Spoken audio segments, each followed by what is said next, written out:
علیکم ګرانو مینوالو، امید لرم چې تاسو ټول بروغ جوړ وئ او د ژوند په مزو کې به وئ.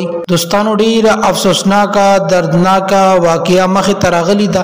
د خپلې خوښې ښځه نه کولو باندې یو ښایسته ځوان خپل ځان پانسي کړل. دوستانو ځان یې ولې پانسي کړل د دې په هکله باندې دوستانو مکمل معلومات تاسو سره شریکو او ټول حقیقت ترته راښکاره کوو چې دوستانو د خپل ځان یې ولې پانسي کړل، حالانکه دومره ښایسته او خولي ځوان داسې کار ولې کړو.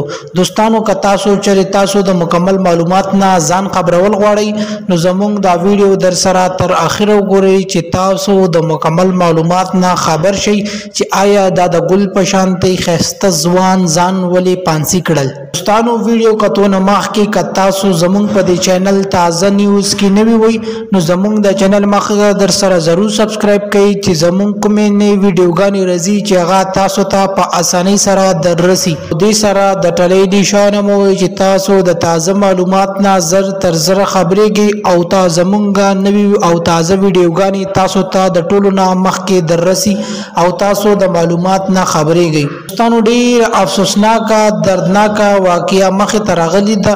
په ثوابۍ کې دوستانو یو ښایسته ځوان هلک خپل ځان پانسي کړل.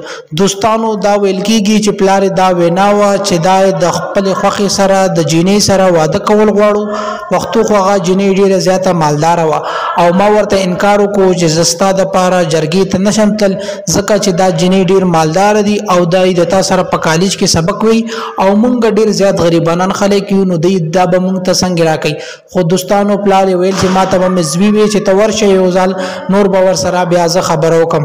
خو دوستانو پلار یې دا خبره ونه منله. دوستانو د دې په وجه باندې ښایسته ځوان ځان پانسي کړل.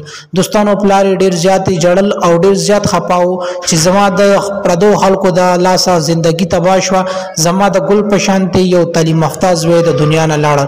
دوستانو یقینا چې ډېر د افسوس مقام دی. دوستانو د لپاره د مغفرت دعا وکړو چې د داسې قدم ولې واغشتو.